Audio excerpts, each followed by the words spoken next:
Let's see if it says here that this is like a 40-minute meeting or like a full-time. No, it says full-time meeting. That means that there's no problem, because sometimes there's a problem that it cuts off after 40 minutes, and that's not the best shit ever. So, I mean, welcome everyone. Welcome to my CyberCrusades.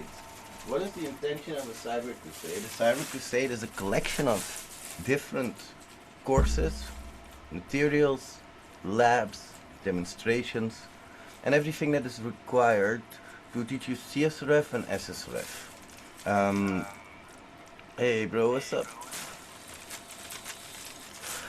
So I'm gonna be recording things. Things are recorded from now on. Oops, sorry about that. And if you guys have questions, you can raise your hand. And if you need me to stop, I'm going to probably have like a little bit of a break in between. I don't know exactly when yet. We'll see how that turns out. But for the moment, welcome everyone. Thank you so much. I'm going to tell you something. I am a magnificent motherfucker, and I just don't say that for no reason. Why do I say that? Because I am a magnificent motherfucker, and you guys are all here and you agree with me on that. Otherwise, there's a problem. So, the thing is, right, when I hunt, I find bugs pretty quickly. Sometimes they're duplicates, sometimes they're informative, etc., which sucks. Sometimes they're out of scope.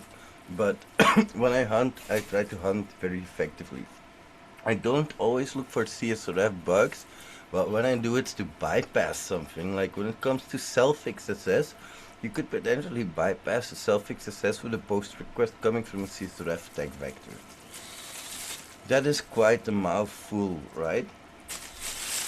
So we'll see how that actually works. I think it's important that we'll actually be demonstrating that. If I forget about that, don't hesitate to remind me. And you're probably not gonna freaking remind me, because you're probably gonna forget yourself. I'm not an idiot either. None of you guys fuckers know what I'm talking about. So, shit, I dropped my mouse. One moment. There we go.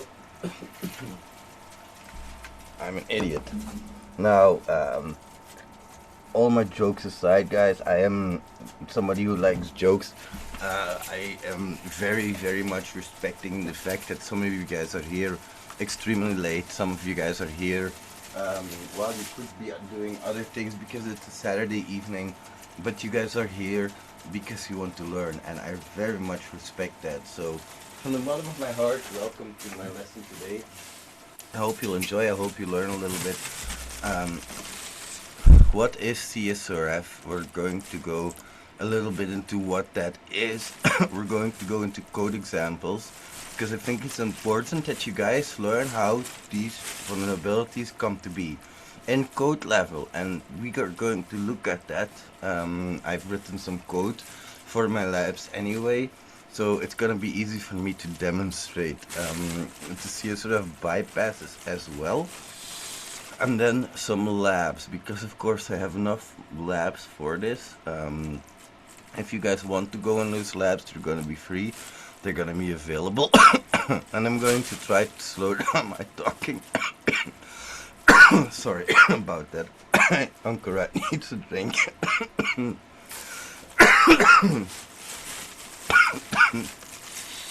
So, I am not somebody who just teaches you. Oh yeah. I'm good, Afonso.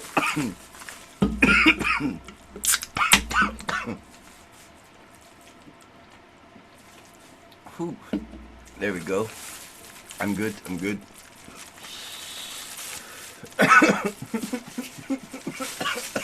You're not helping, bro. You're not helping. Oh my god.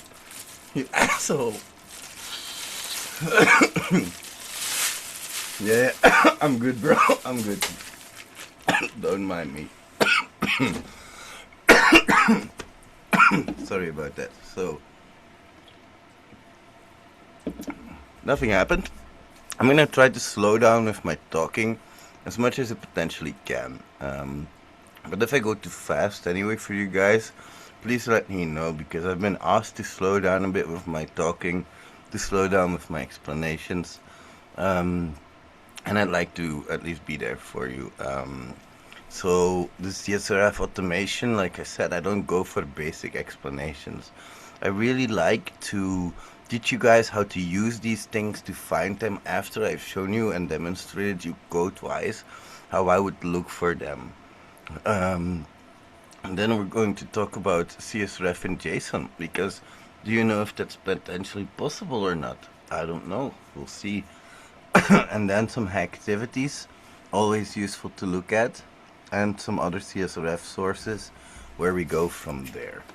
So, as an introduction, what is CSRF? I didn't make this drawing myself, I stole it. Apologies for stealing your drawings. But this is a request to a website, right? A normal website. Now, what an attacker could do is, this is a little bit wrongly like demonstrated, I think, but we'll get like a little bit more into it later. But what they say here is that Mr. Attacker can build his own version of the website, serve it to Madam, and Madam will be making that request in terms of Sir here, and Sir will change their email address. Now, it's not like this. That's not how it goes, really. But like I said, the drawing is a little bit wrong. I would say Sir serves something on Mrs. here with her coffee. Starbucks basic bitch, and Starbucks basic bitch changes email to pwn.evil at eviluser.net. This type of attack here. Oh, I can draw. Whoa, nice! I can fucking draw on this shit. That is fucking that amazing. I like that. Yeah, let's do it. So, Sir here serves up a website that is the same with the email changed, but it's going to look like, so it's gonna do the email change request, but it's gonna look different. So, what are we going to do? Disguise this motherfucker. Put something else over it. Let's make that into like this. So the victim here doesn't see the email change and clicks on that website, and the request is made in regards of her because the cookie settings weren't correct and our issues, and bam, we have CSRF. So how could we prevent that? Well, the thing is, let's first look at how that looks in code when we want to prevent that.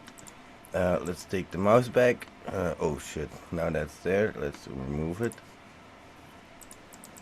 Hey, there we go. Alright, so first of all, there we go. Authentication. What the hell do we mean with authentication versus authorization?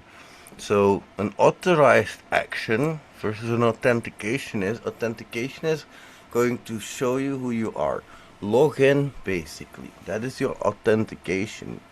Your username and password will be used to verify who you are.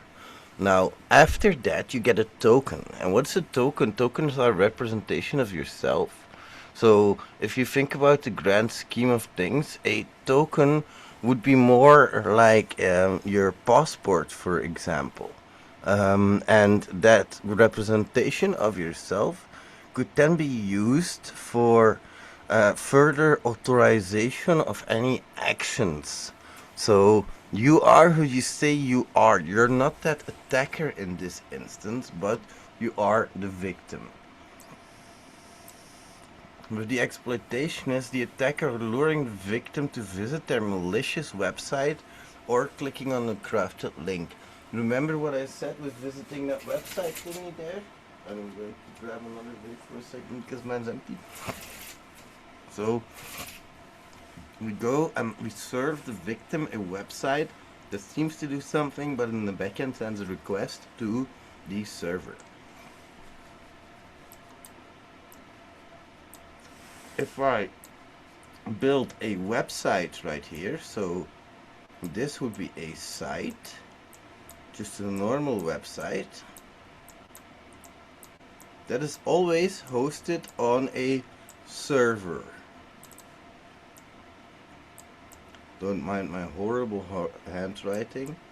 Server. Ugh. That looks terrible, but that's always hosted on a server. There's nothing preventing outside requests to that server. Normally, the requests go like this, but there's nothing preventing this right here. And that is what we're talking about when we say the automatic request, authenticated, and including the cookies for the trusted website without the user's knowledge. We have to be logged in. We have to be. If we're not logged in, oh fuck, never mind. We don't get that. If we're not logged in, we don't get that actual execution of the request. You get what I'm saying here? Probably, right? Ooh. Do you guys understand? Do you guys have questions with this so far? Because this is the most basic explanation I could give of a CSRF attack and what that actually is. Who the fuck is pinging me constantly? What the fuck? 14 requests? What the hell? Leave me alone. This Discord is going like ping, ping, ping. I hate it. So how it could be implemented is like this here. It shouldn't be implemented like this. What is wrong with this code? I'll give you guys 2 seconds to see what's wrong with this code.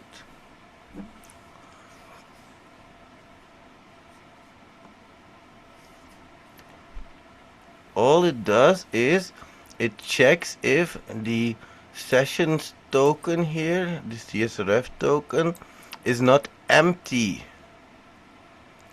It shouldn't just check if it's empty.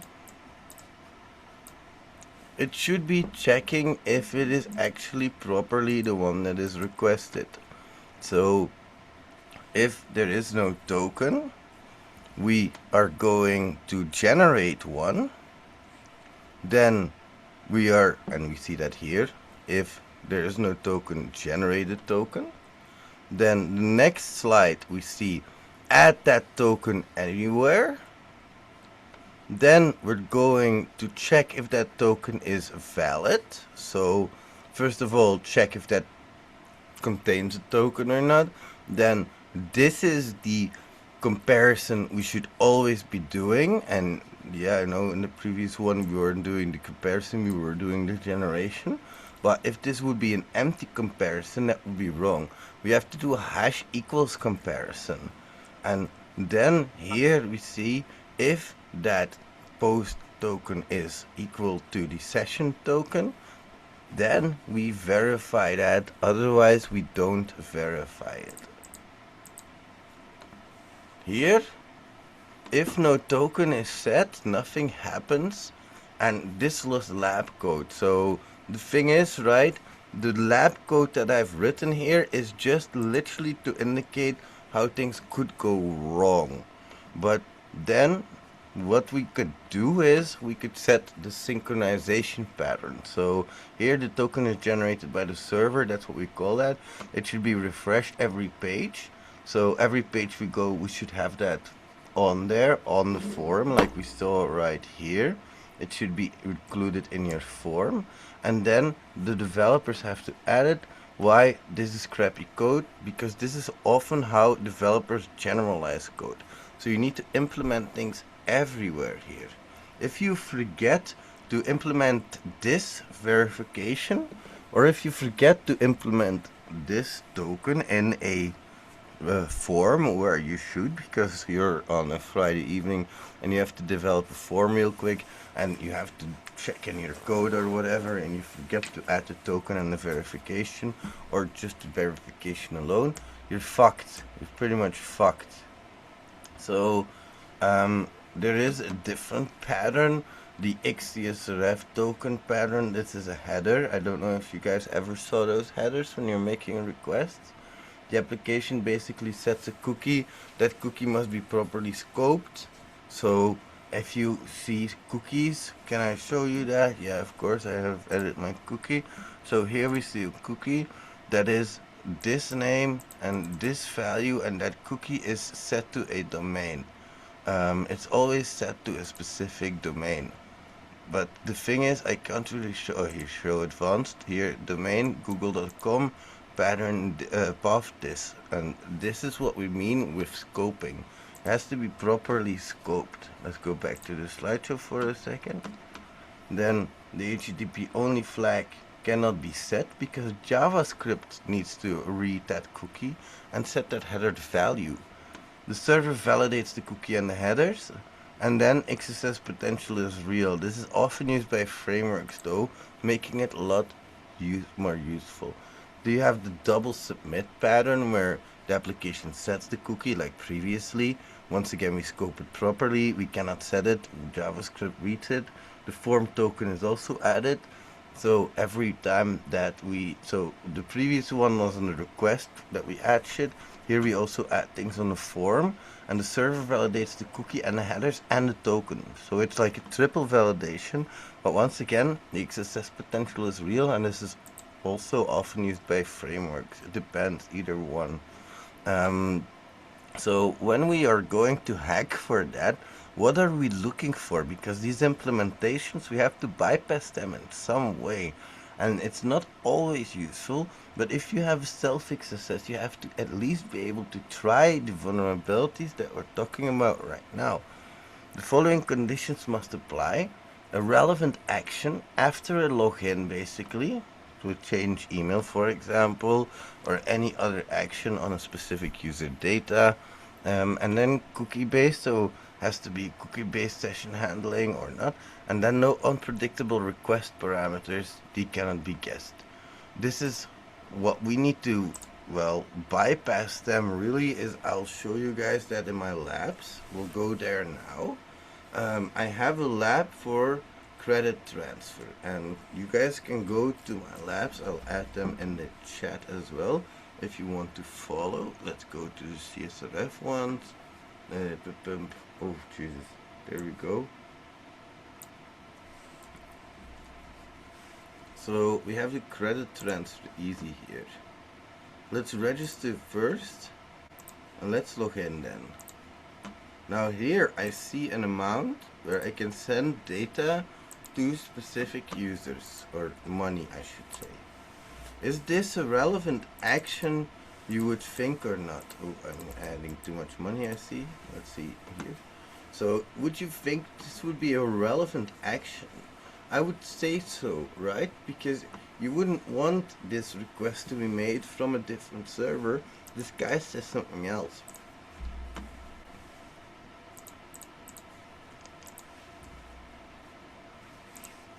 So I just opened the developer console. And why do I do that? Oh, what the fuck kind of filtering do I have now? Oh, here at. This is expert, right? Is this the one that we need? No, that is not it. Fucking hell. Clear it. Send credits. There we go. So we see the post request being made here. And that's what I want to make from my own computer, because now the request, when I click it, goes from the server to the server. Now I want to make this from my own computer, and there is CSRF Shark these days. You can use it online, by the way, if you want to. And here, if you want to add the full request, how could we do that? Let's go here. Let's copy this. Copy. I think copy as girl, I guess. It's not gonna be possible. Yeah, this was okay. I could potentially. There we go. I could even pull it. I like this tool. I like this tool so much. So we could see here that there is a action, but it's wrong. It isn't a get that we need to do. This is a post action. So I'm going to have to edit some things here, which I cannot do like that. So I will just download this motherfucker here and I will open that with my editor, with my BB edit is what I use. Literally BB edit is what they call it. Oh crap, that is a lot that's opening right now. So here I wanted to change that into a post request, but the problem is that this still doesn't contain a input field. And now I'm literally crafting this myself a little bit. It's not the best. It's not the best. It's okay. It's okay. The problem is we need these input fields here. We have a CSRF token, but we need mostly the receiver, the amount, and the credit transfer. So I will add that right here. I'm going to just add it into my own BB edit. Fuck, where is it? There we go. So, you know what? Actually, I think we're going to do it easier. Let's not use CSRF Shark. There is a different one. Could we use this one?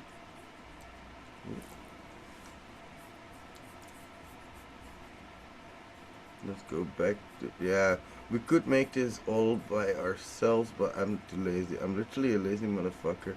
And if not, I could just have ChatGPT generate it. No, I thought so. Let's have ChatGPT generate it. I think that's a good idea. Can you turn this into an HTML form on a page for the download?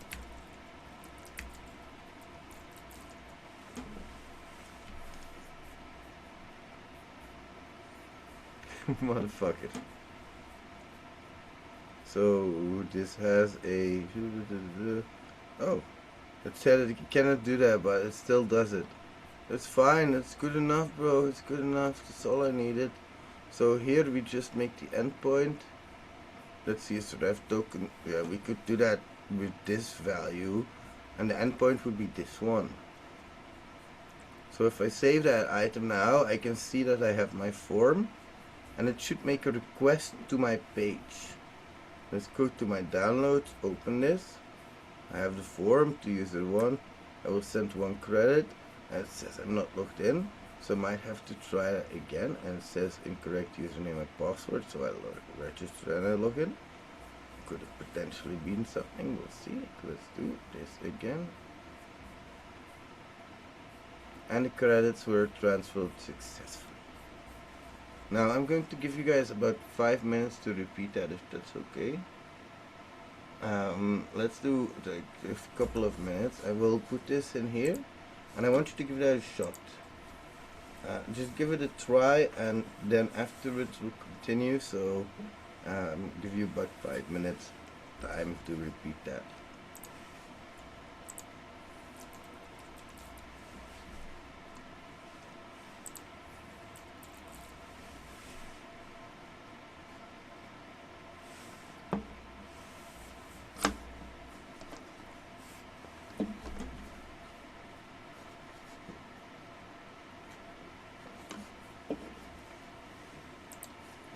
So if you've seen this show instructions thing here, it has a full page, by the way. So see a header here, you see a form with a target URL, receiver amount, and CSRF value. Just so you know, it has a step-by-step. My labs are awesome, bro. My labs are awesome.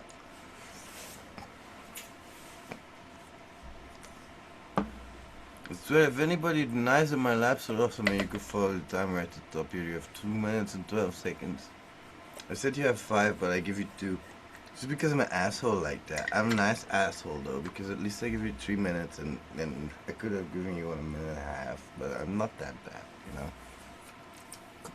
Could have done that. I'm a nice guy though.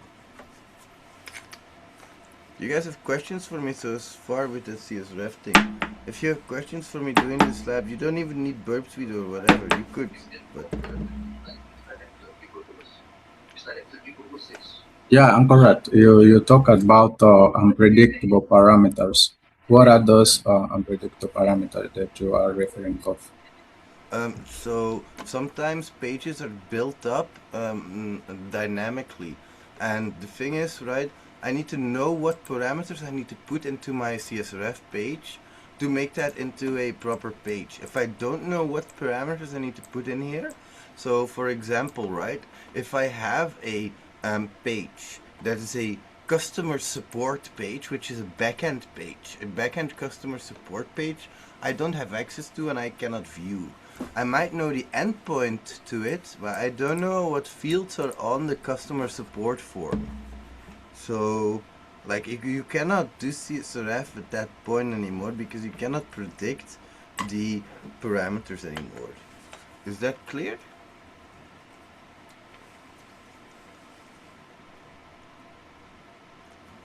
Sorry, no, not so clear. So, right now, I see this request right here. And if I look at what request was actually made in the network tab, and I do that again, apparently because yeah, fuck it. Oh, come on. Seriously, do you really have to be like that? 1, 2, 3 then, send credit. So I see a request has been made, I see a receiver, I see an amount, and I see transfer credits. If I Okay. don't give you access to this page and there's a login on here and you have to log in and you cannot log in on this page, you don't know what this is. You don't know what this should be. Yes. So that's what unpredictable means. Okay. I'm That's sorry, clear. maybe, yeah, sorry, it wasn't very clear initially. I get that. My apologies, bro. No, thank you. My pleasure, man, my pleasure. No problem. I'm here to teach. It's my job.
Okay, so I've given you guys enough time. If there are any more questions, don't hesitate to ask me.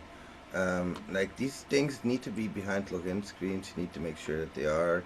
Otherwise, there's a problem, and we don't want problems because we have enough problems on our head, and we don't want to create more. So what else do we have? Match and replace rules. That is used to automate these things.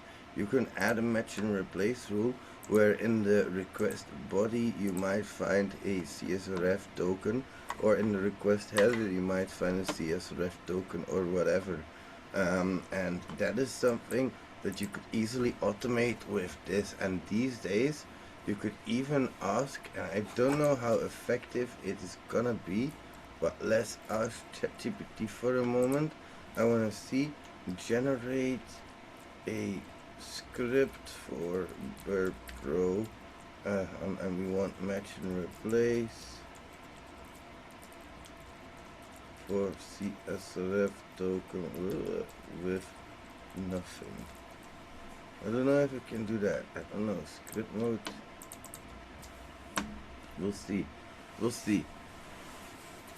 I don't think it can do it. It might make a lot of mistakes, but if it can do it, it would be pretty nice to automate these types of things, of course, logically.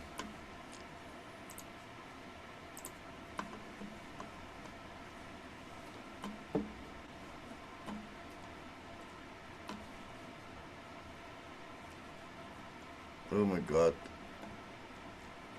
This thing has gotten so tame since 5.2. It is really freaking weird. It doesn't really matter. It just, you need to be able to set this up yourself anyway. In settings mode, you can do regex match, or you can do a solid match, but you cannot do that for CSRF token.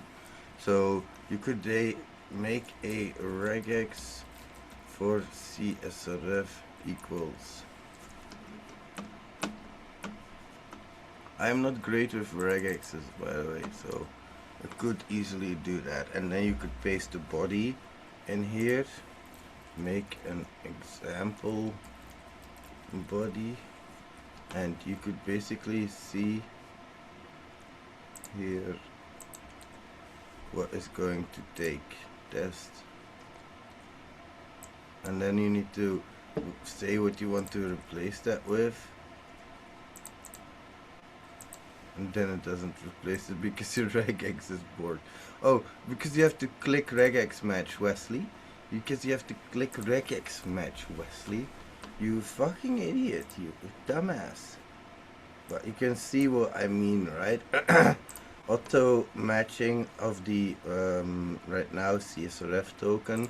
And every time I go through this application now, every time I have a problem with a form, that is what I expect. So everything a form goes through, that is what I don't expect. And you can walk through an entire application like this, basically, and you can see what CSRF tokens you can replace. Interesting and not interesting, I don't know if you guys are ever going to use that, but it seems like an interesting way to automate CSRF tokens for me with match and replace. You can do the same with auto repeater.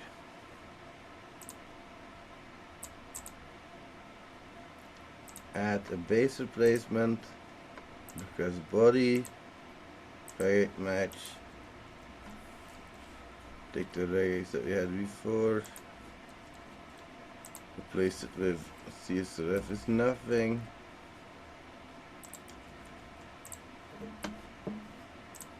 And voila.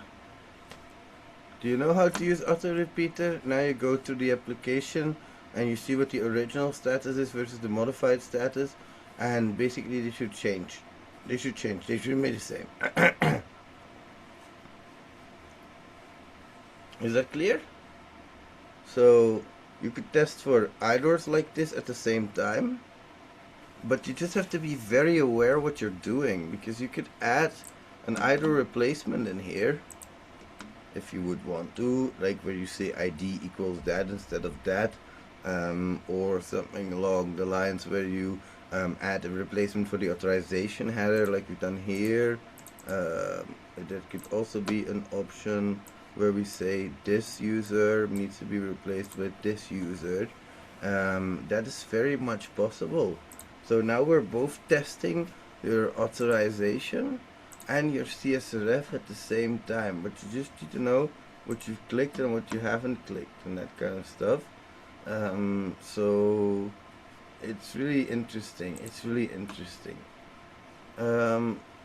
There we go. That automation could help you later on, because as you are more proficient with these types of things, you will be able to test faster, because you will be able to set up your CSRF and your IDOR testing at the same time, and that should help you significantly to reduce the testing time, because you could set IDOR, broken access control on several levels, and CSRF with auto repeater.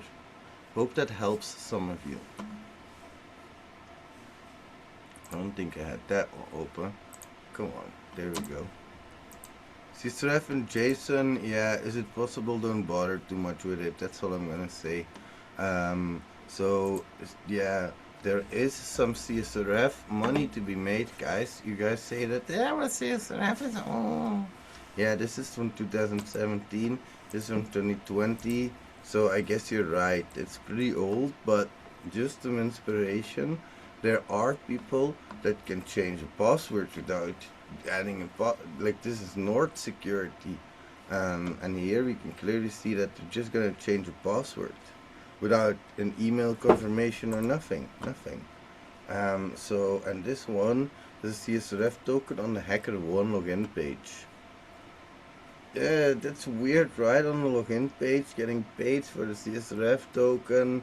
It's 2020, I guess, but I should tell, like, I don't get it. I don't want to get it.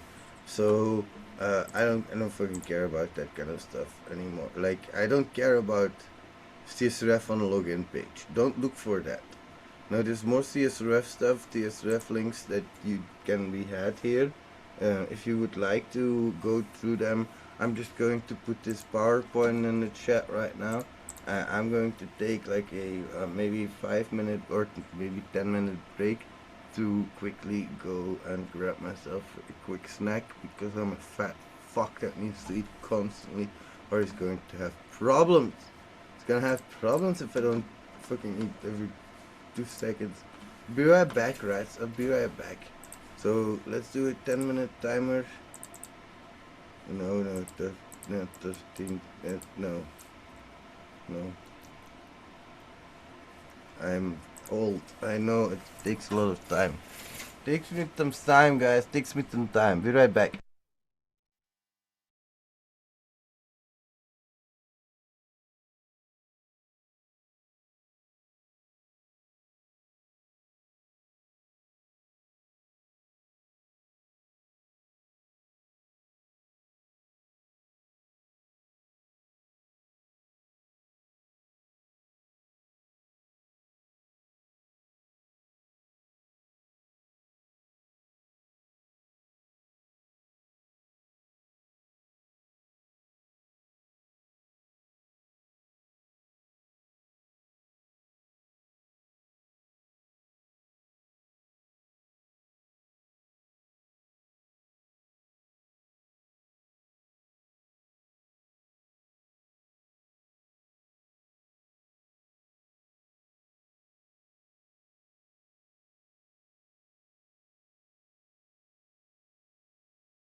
Plus, it will analyze things, being able to call that.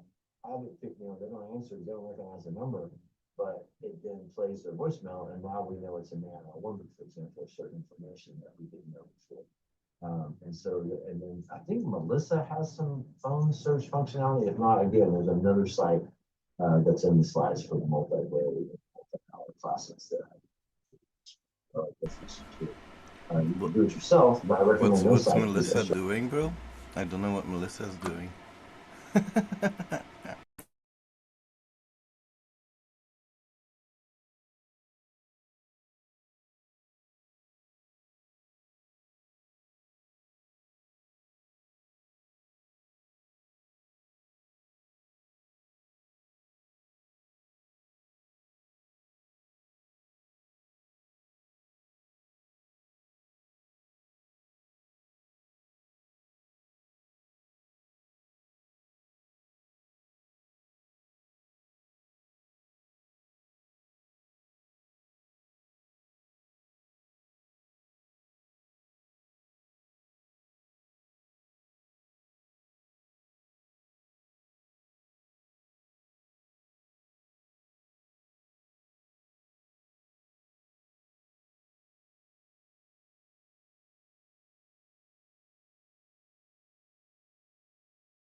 I see my friend Schloppy invited Payne.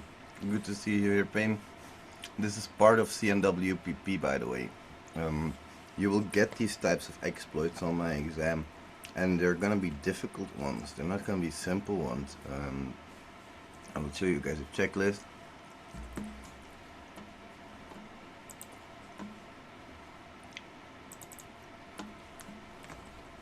So it's a simple checklist. You can use it for your own hands. Just know it's too simple. It doesn't really explain too much.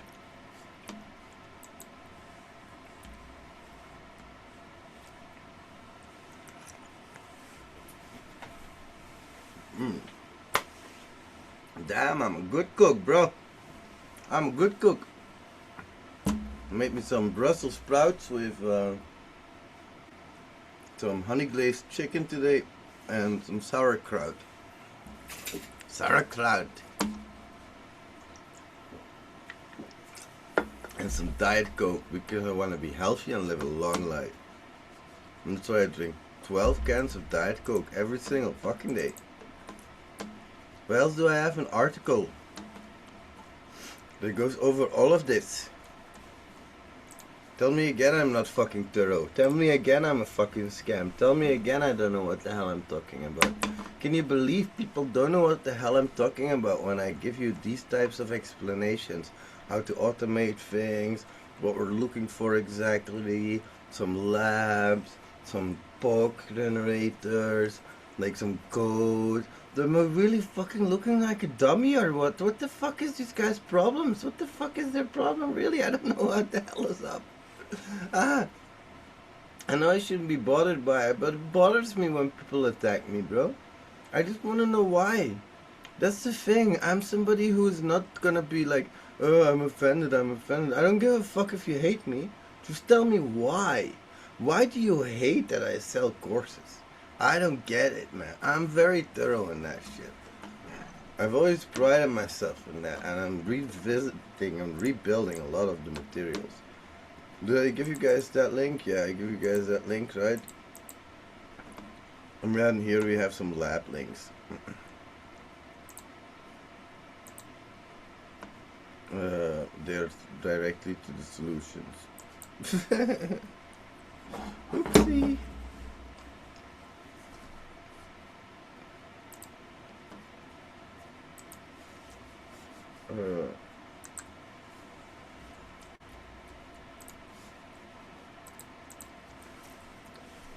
Probably give you guys the link to my CSRF labs as well. I have several like that.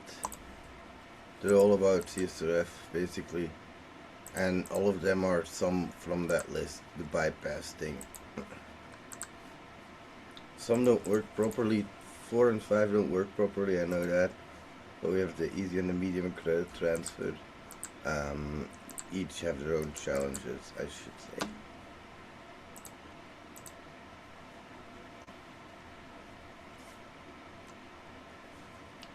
I don't think I should give you guys my lab walkthroughs. I think they should probably be my own.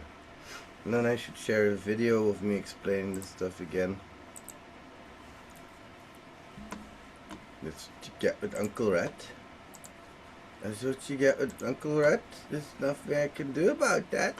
It's just the way it is. It's, you know, it's unbelievable. Where's my SSRF chapter? I didn't include SSRF in this. The fuck am I doing, bro? What the hell is my problem with myself? I just sabotage myself on a constant basis, and then I complain that I get sabotaged by someone. It's always the same with me. What the fuck is my problem, bro?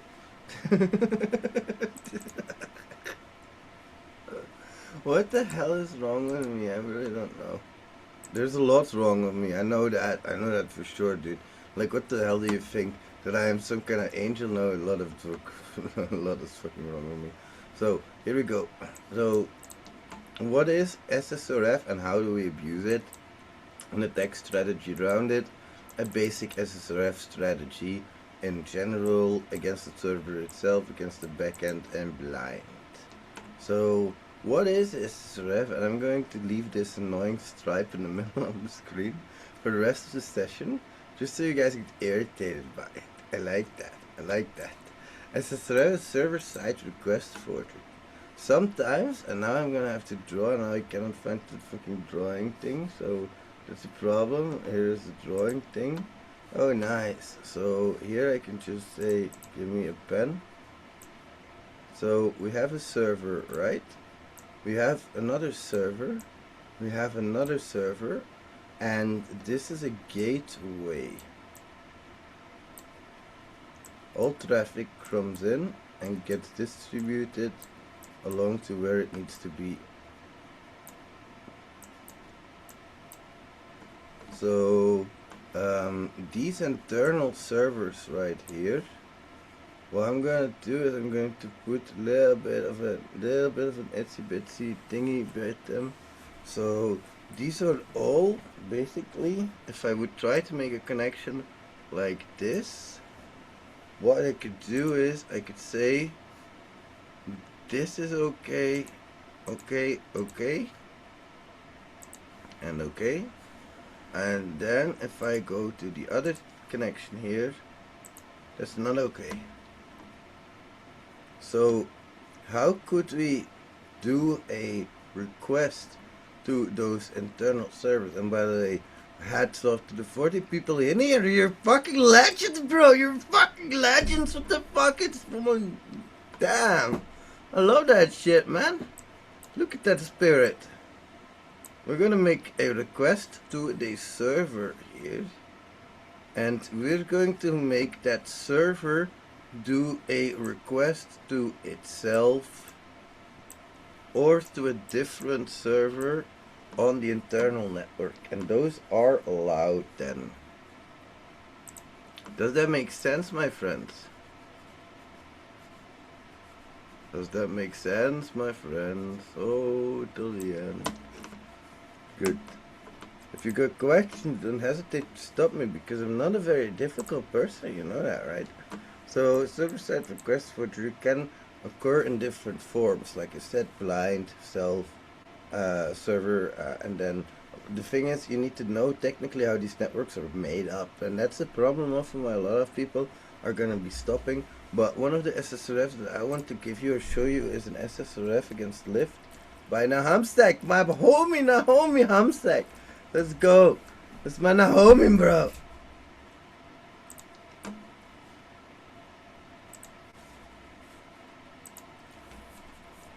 It's one of the few people that hasn't blocked me yet from all the famous YouTubers. Everyone hates me, bro. Everyone hates me. So, and that's actually true, bro. And it's actually true. I don't know what the fuck it is, but like I think Insider PhD has blocked me, Tiberius blocked me, Jason Haddix blocked me, all these Tom Nom Nom blocked me, all these people I look up to, they blocked me. Very nice of them, isn't it? Because I got hacked and somebody sent them a fake picture. Isn't that nice? Who gives a fuck? I'm not very. I'm pretty controversial. Let's just keep it that way. So here we see a case where a request to an internal network could not be made. In case 2, we're going to get the forbidden, and this is an explanation of how that could come. So basically, initially we're going to make a request to upload a profile picture to Amazon AWS. Then AWS turns a URL, and we're going to take that URL to make a request back to the web server right here. And then we're going to get that profile picture, and because we get that profile picture and then we make it into an SSRF request, what I could do is I could, in this step here, in call number 2, I could make an SSRF request. A request to the server itself internally or to a different server, but this could be made for example, just an example.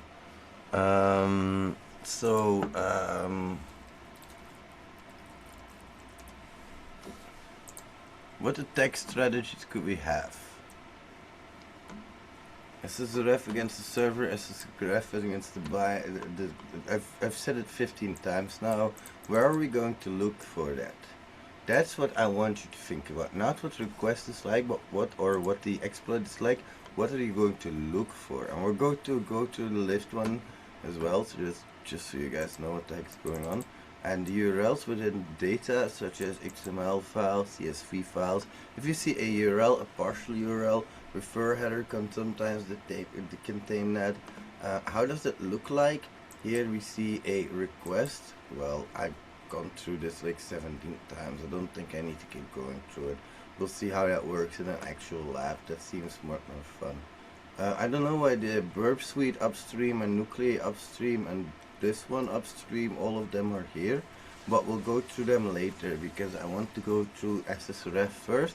And actual SSRF, I have labs on as well. Ooh, that's unexpected, isn't it? Uncle Rat has them labs for you, bro. All the labs in the fucking world that you want, bro. All the labs in the world that you want. Yeah, that URL is of course not found. That doesn't exist anymore. Maybe that endpoint, that whole location. Oh. Yeah, maybe this endpoint isn't found anymore. Fuck. Yeah, I think there's something wrong with my SSRF labs. Bro, what the fuck does even work at this point? I don't get it anymore. I'm getting fucking sick of this shit. Everything I do is fucking broken left, right, and center. Even my APIs are down. What the fuck is wrong with this shit? I don't know what the fuck is wrong with me. Like, I know what the hell is wrong with me. Why the fuck are my APIs down? This is not okay. Fuck this shit then. Well, up to that point, SSRF, I'm going to just put null stakes SSRF tutorial in here, and I'm going to take a fucking note that I need to fix my labs.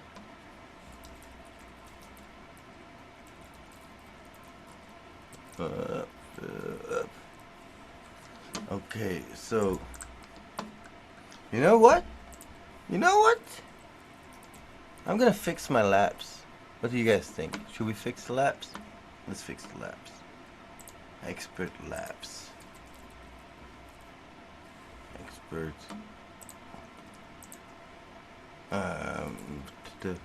Is that the one I need? No, yeah, expert labs. Is that the one I need?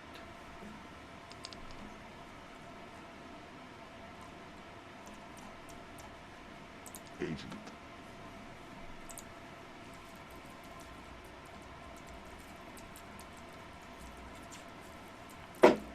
Yeah, let's say 5, 6 more. Make sure you can. There we go, we're fixing the labs. Isn't that nice these days? Bro, I like these labs fixing things, and it's gonna work. It's going to actually do that. Like if you now see It's going to first make a list of what it needs to do, then fix everything. I go to the server, I get pull the new labs, and I'm fucking done with this shit. Hey, isn't that beautiful? So, what else do I want to show you? Maybe even by the end of the session, I can show you my SSRF labs. That would be magnificent, wouldn't it? That would be magnificent. So, what extra that I want to teach you today is how to set the upstream proxy of SQL map to Burp Suite.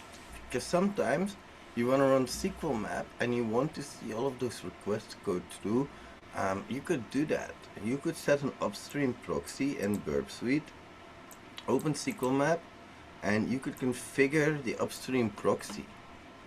So this way, if I take my command here and I see Python SQL map -u with a link -badge, if I were to set the -proxy and add that to my command, it would go through Burp Suite. You can do basically the same for nuclei. That is nice as well. You can add a proxy flag. First of all, you have to set the upstream proxy, and then open Nicto. And in Nicto, you can, yeah, well, do you guys still use Nicto? Anybody still use Nicto? You can use the same in Dirtbuster, by the way, if you want to have your content discovery in there, FUF, WFuzz, all of these things, GoBuster, and all of the tools that you can think of, you can basically funnel through Burp Suite, through Burp Suite, or through Zap if you're really sadistic. I mean, I don't know, maybe you are, maybe you aren't, it could be. The next item on my list is OWASP. This one. However do you say that? Cornucopia. There, I said it. What is that? It's a card game, basically. And if you have a software development team, or if you work in a software development team, this helps you identify your security requirements in Agile. And you might be thinking, well, Uncle Rat, why are you saying this? Because I came across it and I really like it. It's just something you can do. It's open source. You can install that. It isn't too difficult to use, but it's a nice little tool if you want to help identify your security vulnerabilities. You can also play it online, by the way. How to play. There's an how to play. There should be an online, start a new game, few cards. There should be a way to play this online. I don't know where it is. How to play, open source. Yeah, no, I thought that there was a way to play it online. Maybe they removed it. It could be that they removed it. It could also be that they didn't. Unfortunately, my SSRF labs aren't going to work by the end of the session, I'm afraid, which is a little bit annoying. We could use Burp Suite's SSRF labs, but I don't like using other people's labs for lessons like this, as you can imagine, because I didn't make them, so I don't feel like I should be showcasing them. I will be using, I don't think I have any other ones, but I will be potentially making a separate video about this, a small one, because this video is going on YouTube anyway, and then to add an extra section to it wouldn't be bad, because SSRF is still important, and we can still read the Lyft SSRF as well. That was gotten by Nahamsek, which is now a few years ago, I know. It's been a while, but what is this basically? During a trip to a conference, I discovered that Lyft allowed users to create expense reports by exporting business ride history as PDF or CSV files. So that's business ride history, and basically being an active Lyft user, this was excellent news for him. He uses Lyft here. That's important to realize. He actually uses that.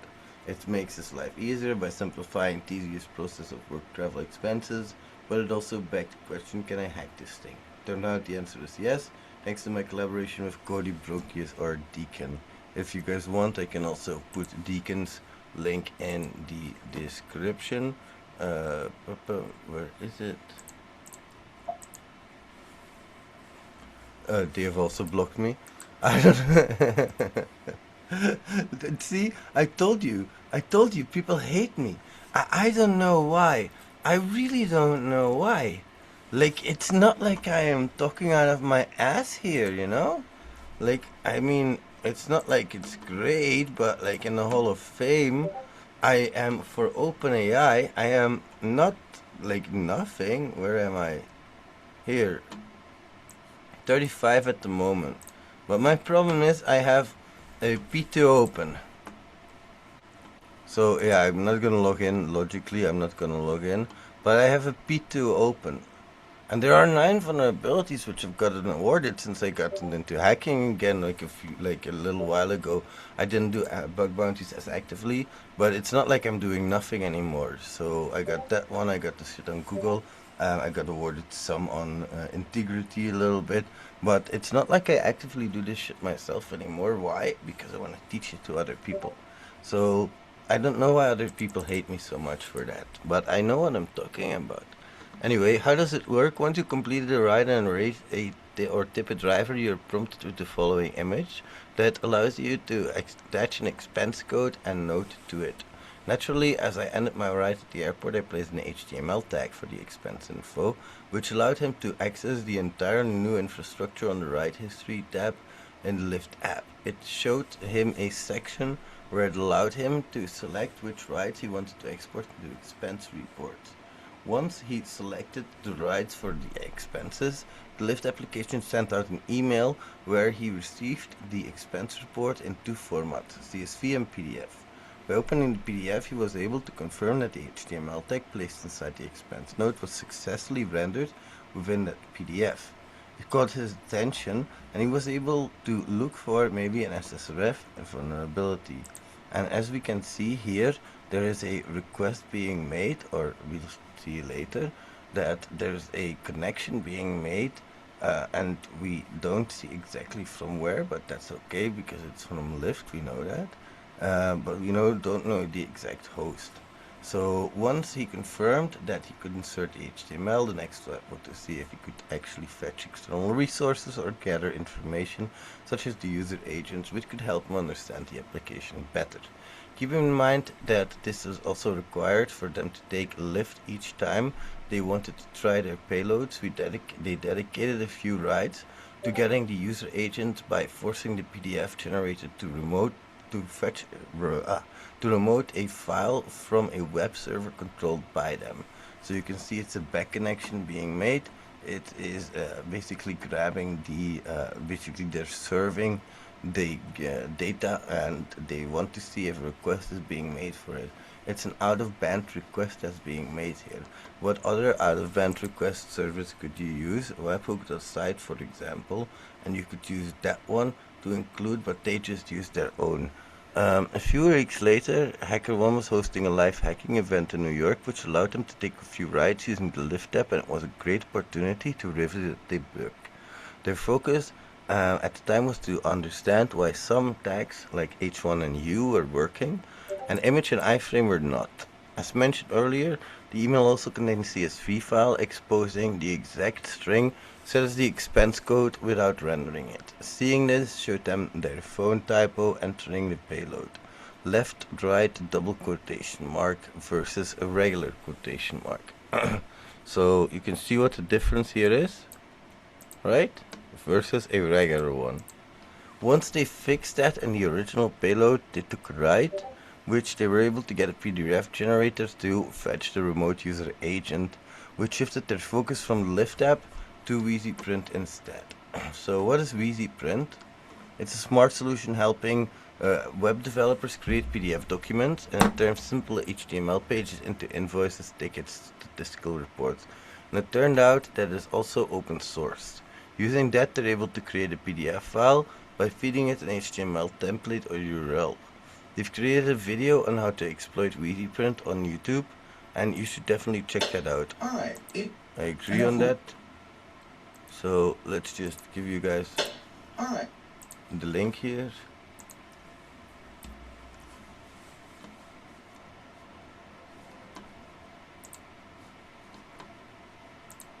And basically they used an HTML input file to generate an output file. They installed it locally, they understood how it all worked, and it made them test a lot easier since they no longer needed to take writes in order to generate or test their payloads. After a few attempts without reviewing the source, they had an initial understanding of how it worked. So it allowed for a small number of tags, no JavaScript, and no iframe or similar tags. After they reviewed the file and discovered some interesting in html.py, this one, and they are actually linking to that file exactly. So it's in this file that they found the vulnerability, the SSRF one. And in here they had redefined the set of HTML tags, including image, embed, object, and more. So you can basically see which HTML tags are allowed. Based on previous tests, we already knew that JavaScript was an option in order to exploit that. At the point, their hopes were low and they started to think that the PDF generator was no longer exploitable until they discovered the reference to link inside of the this pdf.py, and that allowed them to attach any web page or local file by using a link. A rel is attachment, and then href is link to the file. Using zlib and Python, they created a script to help them unpack the contents of the local files from their PDF. You can see that in here. Basically, it takes the PDF file, it will read the data, it will stream it, and then it will print it out. Basically, if the first it sets to false, yeah, well, I don't understand fully what this code does either. I'm not gonna lie. But it doesn't matter. They generated that PDF with the link in it. This gave them a working proof of concept on their local host, and they took that one last write on the Lyft app to test that payload that they had, and they were able to confirm the existence of the bug in Lyft itself because they used WheezyPay at that time. So what does that tell you? Find applications that use WheezyPay if they have a bug bounty program. If it was at that version, then that would be a problem, you know? So if you're a good bug bounty hunter like that and you think, oh, I found Wheezy Hunt, now if I see Wheezy Hunt again, I'm gonna immediately think back to this and find another exploitable bug maybe pretty fast. Hope that was interesting for everyone. Do you have questions for me so far? Let's see how far our agents got. I don't think it's gonna take off, honestly. Bro, get a fucking grip of yourself. Just fucking wake up. Just wake up. Alright, ladies and gentlemen, it's been a pleasure talking to you. Thank you so much. I really appreciate it. And I'll see you in the next one. I'm going to put the recordings online as soon as possible, and when the SSRF labs are